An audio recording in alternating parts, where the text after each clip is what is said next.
Continuamos con el audiolibro de El crimen y el castigo. ¿Cómo pudo Raskolnikov estar en el café justo cuando la vieja estaba siendo hablada? ¿Y cómo terminaría esta casualidad inquietante? Decíamos, extraordinaria. En rigor, esta conversación no tenía nada de asombroso. Muchas veces había oído a los jóvenes cambiar entre sí análogas ideas. Lo único que difería era el tema. Más, porque el estudiante expresaba precisamente los mismos pensamientos que en aquel instante bullían en el cerebro de Raskolnikov. ¿Por qué casualidad al salir de la casa de la vieja, oía hablar de ella?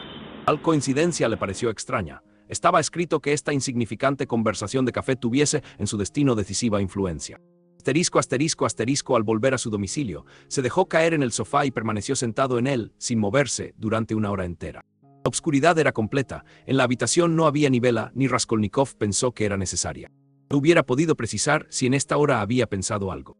Por último, le entraron escalofríos febriles, y pensó con satisfacción que podía echarse del todo en el sofá. No tardó en caer en pesado y profundo sueño. Durmió mucho más tiempo que de costumbre y sin soñar. Anastasia, que entró en su habitación al día siguiente a las 10, le costó gran trabajo despertarle. La criada le traía pan y, como la víspera, algo del té que ella acostumbraba a tomar. «Aún no se ha levantado», exclamó indignada. «¿Es posible dormir así?» Raskolnikov se incorporó con dificultad. Le dolía la cabeza. Se puso en pie, dio una vuelta por la habitación y después se dejó caer de nuevo en el sofá. Otra vez gritó Anastasia. «¿Estás malo?» El joven no respondió. «¿Quieres tomarte?» Más tarde contestó penosamente, y luego cerró los ojos y se volvió del lado de la pared. Anastasia, en pie cerca de él, le contempló durante algún tiempo. «Indudablemente está enfermo», dijo antes de retirarse. A las 2 volvió con la sopa. Encontró a Raskolnikov acostado aún en el sofá. No había probado el té. La criada se incomodó y se puso a sacudir con fuerza al joven. «¿Qué te pasa para dormir tanto?», gruñó mirándole con desprecio. Raskolnikov se incorporó, pero no respondió una palabra ni levantó los ojos del suelo. «¿Estás malo o no lo estás?» Esta pregunta no obtuvo más respuesta que la primera. «Deberías salir», dijo ella después de una pausa. «El aire libre te sentaría bien. Vas a comer, ¿no es verdad?» Más tarde respondió con voz débil: «Vete», y la despidió con un ademán. La criada se detuvo un momento, miró compasivamente al joven y se marchó. Al cabo de algunos minutos, Raskolnikov levantó los ojos, examinó detenidamente el té y la sopa y se puso a comer. Tomó 3 o 4 cucharadas sin apetito, casi maquinalmente. El dolor de cabeza se le había calmado algo, y cuando hubo terminado su frugal comida se echó de nuevo en el sofá, pero, aunque no pudo dormir, permaneció inmóvil, con la cara hundida en la almohada. La imaginación le presentaba, sucediéndose sin cesar, los cuadros más extraños. Figurábase a veces estar en África, formaba parte de una caravana detenida en un oasis, altas palmeras rodeaban el campamento, los camellos reposaban de sus fatigas, los viajeros se disponían a comer. Él, por su parte, apagaba la sed en el chorro de una cristalina fuente. El agua azulada y deliciosamente fresca dejaba ver en el fondo del riachuelo piedrezuelas de diversos colores y arenas de dorados reflejos. De repente hirió sus oídos el sonido de la campana de un reloj. Aquel ruido le hizo temblar, y adquiriendo nuevamente el sentimiento de la realidad, se levantó de un salto después de mirar a la ventana y calcular la hora que podría ser. Anduvo enseguida de puntillas, se aproximó a la puerta, la abrió suavemente y se puso a escuchar. El corazón le latía con violencia. La escalera estaba silenciosa, parecía que todo dormía en la casa. «¿Cómo me he dejado vencer en el momento decisivo? ¿Cómo desde ayer no he hecho nada, ni preparado nada?», se preguntaba a sí mismo, no comprendiendo su negligencia, y sin embargo eran quizá las 6 las que acababan de dar. Su inercia y entorpecimiento siguió bruscamente febril y extraordinaria actividad. Por otra parte, los preparativos no exigían mucho tiempo. Hacía esfuerzos para pensar en todo y no olvidarse de nada, y su corazón latía con tal fuerza que dificultaba la respiración. Primero tenía que hacer un nudo corredizo y adaptarlo a su gabán. Aquello era cosa de un minuto. Buscó en la ropa que tenía debajo de la almohada una camisa vieja, sucia e inservible. Después, con trozos arrancados a esta camisa, hizo una especie de trenza de un berchot de ancha y 8 de larga. Dobló en 2 partes, se quitó el gabán de verano, que era de una espesa y fuerte tela de algodón único sobre todo que poseía, y se puso a coser interiormente, bajo el sobaco izquierdo, los 2 extremos de la trenza. Al ejecutar este trabajo le temblaban las manos, pero le quedó tan bien que cuando volvió a ponerse el gabán no se veía el cosido por la parte de afuera. Le había proporcionado mucho tiempo antes la aguja y el hilo, y no tuvo más que sacar ambas cosas del cajón de su mesa. Cuanto al nudo corredizo para colgar el hacha, se le había ocurrido un medio muy ingenioso, ya ideado 15 días antes.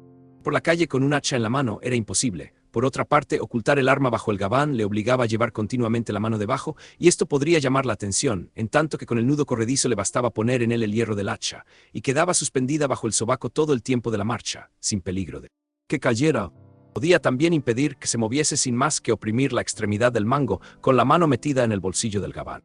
Este era muy ancho, un verdadero saco, y la maniobra no podría ser advertida. Dicho esto, Raskolnikov metió el brazo bajo la otomana e introduciendo los dedos en una hendidura del suelo, sacó de aquel escondrijo el objeto empeñable de que había tenido cuidado de proveerse con anticipación.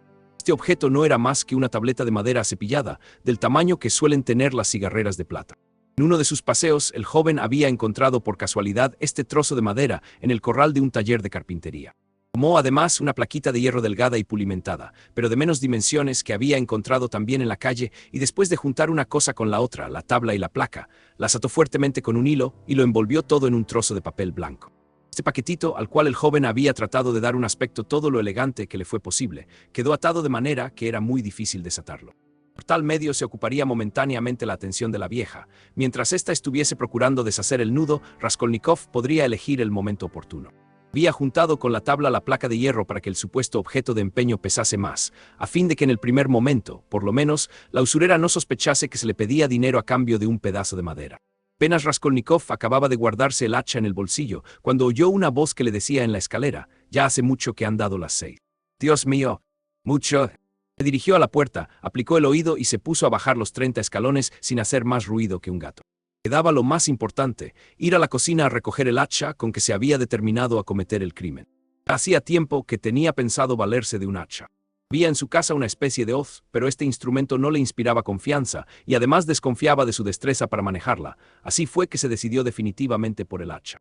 Advirtamos a propósito de esto una particularidad singular. A medida que sus resoluciones tomaban un carácter determinado, más absurdas y horribles le parecían al joven. A pesar de la lucha desesperada que se libraba en su interior, no llegaba a admitir ni por un solo instante que acabaría por no poner en ejecución su sanguinario proyecto. Si todos los obstáculos hubieran sido vencidos, todas las dudas disipadas, todas las dificultades allanadas, probablemente habría renunciado a su designio por absurdo, monstruoso e imposible. Pero le quedaba todavía multitud de puntos que esclarecer y de problemas que resolver. De hacerse con el hacha no inquietaba en modo alguno a Raskolnikov, porque esto era muy fácil. Anastasia no estaba casi nunca por la tarde en casa, acostumbraba a salir para chismorrear con sus amigas o en las tiendas, y este solía ser el motivo de las reprimendas de su ama. No había más que entrar cautelosamente en la cocina cuando llegase el momento oportuno, tomar el hacha y ponerla en el mismo sitio una hora después cuando todo hubiese terminado. Dudaba, empero, que saliese todo a medida de sus deseos. Supongamos, pensaba el joven, que dentro de una hora, cuando yo vuelva a dejar el hacha, haya regresado Anastasia. Naturalmente, en tal caso tendré que aguardar para entrar en la cocina a que salga la criada, pero ¿y si durante este tiempo echa de menos el hacha y se pone a buscarla? Si no la encuentra, refunfuñará y quién sabe, armará un alboroto en la casa. Esto sería una circunstancia que podría ser funesta. Sin embargo, no quería pensar en tales pormenores, además no tenía tiempo para ello. Me preocupaba de lo más importante, decidido a desdeñar lo accesorio hasta que hubiese tomado una determinación sobre lo esencial. Esto último, empero, le parecía irrealizable. No podía imaginar que en un momento dado cesaría de pensar, se levantaría e iría allí derechamente. Aun en su reciente ensayo, es decir, en la visita que había hecho para tantear el terreno, había faltado poco para que el joven hubiese ensayado seriamente. El actor sin convicción no pudo sostener su papel y huyó indignado contra sí mismo. No obstante, desde el punto de vista moral, la cuestión estaba resuelta. La casuística del joven, afilada como una navaja de afeitar, había cortado todas las objeciones, pero no encontrándolas en su mente se esforzaba en buscarlas fuera. Hubiérase dicho que, arrastrado por una potencia ciega, irresistible, sobrehumana, trataba desesperadamente de encontrar un punto fijo a que agarrarse.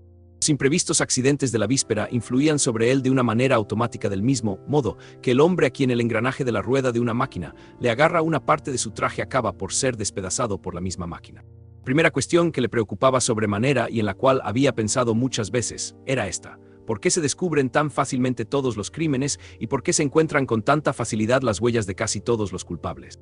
Poco a poco llegó a diversas conclusiones muy curiosas. Según él, la principal razón del hecho consistía menos en la imposibilidad material de ocultar el crimen que en la personalidad misma del criminal. Este último experimentaba en el momento de cometer el delito una disminución de la voluntad y de la inteligencia. Por esta razón solía proceder con aturdimiento infantil, con ligereza fenomenal, precisamente cuando la circunspección y la prudencia le eran más necesarias. Raskolnikov comparaba este eclipse del juicio y este desfallecimiento de la voluntad a una afección morbosa que se desarrolla por grados, que llega al máximo de intensidad poco antes de la perpetración del crimen, que subsistía en la misma forma durante la comisión de él y aún algunos momentos después, más o menos tiempo según los individuos, para cesar luego como cesan todas las enfermedades. El punto no esclarecido era el de saber si la enfermedad determina el crimen o si el crimen, por su naturaleza propia, va acompañado siempre de algún fenómeno morboso, pero el joven no se sentía capaz de resolver esta cuestión. Sonando de esta manera, llegó a persuadirse de que él personalmente estaba al abrigo de semejantes trastornos morales y de que conservaría la plenitud de su inteligencia y de su voluntad durante la empresa, sencillamente porque su empresa no era un crimen. No referiremos la serie de argumentos que le habían conducido a esta última conclusión. Nos limitamos a decir que en sus preocupaciones, al lado práctico, las dificultades puramente materiales de ejecución quedaban en el segundo término. Que conserve yo mi presencia de espíritu, mi fuerza de voluntad, y cuando llegue el momento triunfaré de todos los obstáculos, pero no ponía manos a la obra. Menos que nunca creía en la persistencia final de sus resoluciones, y al sonar la hora se despertó como de un sueño. No estaba aún al pie de la escalera cuando una circunstancia insignificante vino a desconcertarle. Llegado al descansillo en que estaba el cuarto de su patrona, encontró, como siempre, abierta de par en par la puerta de la cocina, y miró discretamente. Estando ausente Anastasia, no era posible que estuviese allí la patrona. Aunque no se hallase en la cocina, tendría bien cerrada la puerta de su habitación. No podría verle cuando entrase por el hacha. Era necesario cerciorarse. Pero ¿cuál no sería su estupor al ver que Anastasia, contra su costumbre, estaba en la cocina? Más todavía, que andaba muy atareada, sacando ropa del cesto y tendiéndola en unas cuerdas. Al aparecer el joven, la criada, interrumpiendo su trabajo, se volvió hacia él y no dejó de mirarle hasta que se hubo alejado. Raskolnikov volvió los ojos y pasó como si no se hubiera fijado en nada, pero aquella era cosa concluida, no tenía hacha. Esta circunstancia fue para él un golpe terrible. ¿De dónde había sacado? Yo pensaba al bajar los últimos peldaños de la escalera que precisamente en este momento había salido Anastasia. ¿Por qué se me habrá metido tal cosa en la cabeza? Sentíase como aplastado, como anonadado. Su despecho le impulsaba a burlarse de sí mismo. Hervía en todo su ser una cólera salvaje. Se detuvo indeciso en la puerta cochera. Vagar por las calles, salir sin objeto, no le apetecía, pero aún le era más desagradable volver a subir. Pensar que he perdido para siempre tan buena ocasión, murmuró enfrente del cuarto del Dvornik, cuarto que estaba también abierto. De repente se echó a temblar. La garita del portero, a 2 pasos de Raskolnikov, debajo del banco, brillaba un hacha. El joven miró en derredor suyo. Nadie. Aproximó suavemente al chiribitil, bajó 2 escaloncitos y llamó con voz débil al Dvornik. Vamos, no está en su casa, pero no debe de andar lejos porque no ha cerrado la puerta. De pronto, como un rayo, se lanzó hacia el hacha y la sacó de debajo del banco donde estaba entre 2 troncos. Enseguida pasó el arma por el nudo corredizo, se metió las manos en los bolsillos y salió. Nadie le vio. No es la inteligencia la que me ayuda, es el diablo, pensó sonriéndose de un modo extraño. Aquella casualidad contribuyó poderosamente a darle valor. Caminaba lenta, gravemente, temeroso de despertar sospecha. Apenas miraba a los transeúntes a fin de atraer lo menos posible la atención. De repente pensó en su sombrero. Dios mío, si ayer tenía dinero y hubiera podido comprarme una gorra, del fondo de su alma brotó una imprecación. Una ojeada que por casualidad dirigió a una tienda donde había un reloj colgado de la pared. Le hizo saber que eran ya las 7:10. Urgía el tiempo y, sin embargo, tenía que dar un rodeo para que no se le viese llegar de aquel lado a la casa. Entretanto se verificaba en él un extraño fenómeno. En contra de lo que se figuraba, no sentía miedo alguno. Así, en vez de preocuparse por el crimen que se disponía a cometer, otros sentimientos ajenos a su empresa ocupaban su espíritu. Pasar por delante del jardín de Yusupov, pensaba que sería conveniente establecer en todas las plazas públicas fuentes monumentales que refrescasen la atmósfera. Luego, por una serie de transiciones insensibles, comenzó a fantasear que si al jardín de verano se le diese toda la extensión del campo de Marte y se le añadiese el jardín del Palacio Miguel, San Petersburgo ganaría con ello higiénica y artísticamente considerado. Del mismo modo, sin duda, las personas que son conducidas al suplicio se fijan en todos los objetos que encuentran en el camino. Se le ocurrió esta idea, pero se apresuró a desecharla. En tanto se aproximó, vio la casa, vio la puerta. De repente oyó que un reloj daba una sola campanada. ¿Cómo? Serán ya las 7:30. Imposible. Ese reloj adelanta. También esta vez la casualidad sirvió a Raskolnikov. Como si lo hubiera hecho a propósito, en el momento mismo en que llegaba frente a la casa, entraba por la puerta cochera una enorme carreta cargada de heno. El joven pudo franquear el umbral sin ser visto, deslizándose por el espacio que quedaba entre la carreta y la pared. Cuando estuvo en el patio, tomó rápidamente por la derecha. Del otro lado de la carreta disputaban algunos hombres. Raskolnikov les oía gritar, pero ninguno se fijó en él ni él por su parte encontró a nadie. Muchas de las ventanas que daban a aquel inmenso patio cuadrado estaban abiertas, sin embargo no levantó la cabeza. Su primer movimiento fue ganar la escalera de la vieja, que era la de la derecha. Conteniendo la respiración y con la mano apoyada en el corazón para comprimir sus latidos, se puso a subir los peldaños, cerciorándose antes de que el hacha estaba bien sujeta por el nudo corredizo. Cada minuto se paraba a escuchar, pero la escalera estaba completamente desierta y todas las puertas cerradas. En el segundo piso había un cuarto desalquilado, que estaba abierto y en donde trabajaban algunos pintores, pero estos no vieron a Raskolnikov, que se detuvo un instante para reflexionar y luego continuó subiendo. Mejor hubiera sido que no estuviesen, pero por encima de ellos hay todavía 2 pisos. Llegó al 4.º piso sin encontrarse con nadie y se halló ante la puerta de Alena Ivanovna, donde volvió a detenerse para reflexionar. El cuarto de enfrente estaba desocupado.